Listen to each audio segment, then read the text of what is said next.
Para sa atin, na mga pinalaki ng sex bomb dancers, ano nga ba ang matututunan natin sa recent concert nila? Pag-usapan natin. So, nagkaroon ng recent concert ang sex bomb at nagbigay din ng statement yung leader nila na si Rochelle. Sabi niya, ang dami kong nilapitang producers, pero walang gustong mag-produce. Their story, from rejection to a record-breaking concert.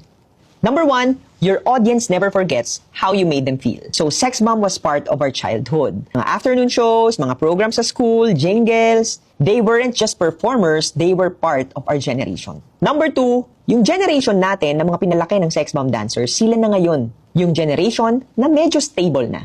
May pera na, may trabaho, at earning na. So, when they saw Sex Bomb return, naglabasan ngayon yung nostalgia.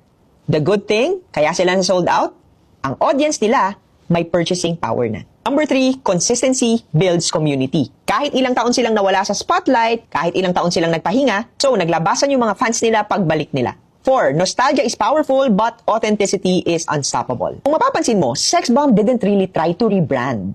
Wala silang rebranding. Yes, nag-age sila. Yes, nagkapamilya sila. Yes, nag-mature sila. But they didn't rebrand. They leaned into who they are and people embraced it. Next, of course, never underestimate the power of your quiet supporters. Just because your audience isn't loud doesn't mean they won't show up for you. Panood ko yung isang video ni Rochelle. Sabi niya, akala daw niya, wala daw silang naiwan na legacy sa generation natin.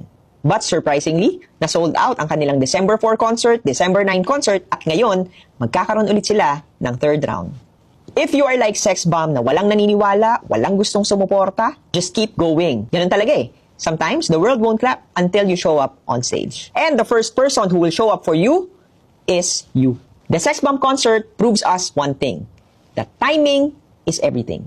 They were at the right place at the right time. Imagine, the generation that grew up watching Sex Bomb, tayo yung generation natin, we now have jobs and money to spend. So when the Sex Bomb came back, the fans showed up big time. Ikaw, pinalaki ka rin ba ng Sex Bomb dancers? Anong paborito mong kanta at sayaw nila? Comment mo naman sa comment section.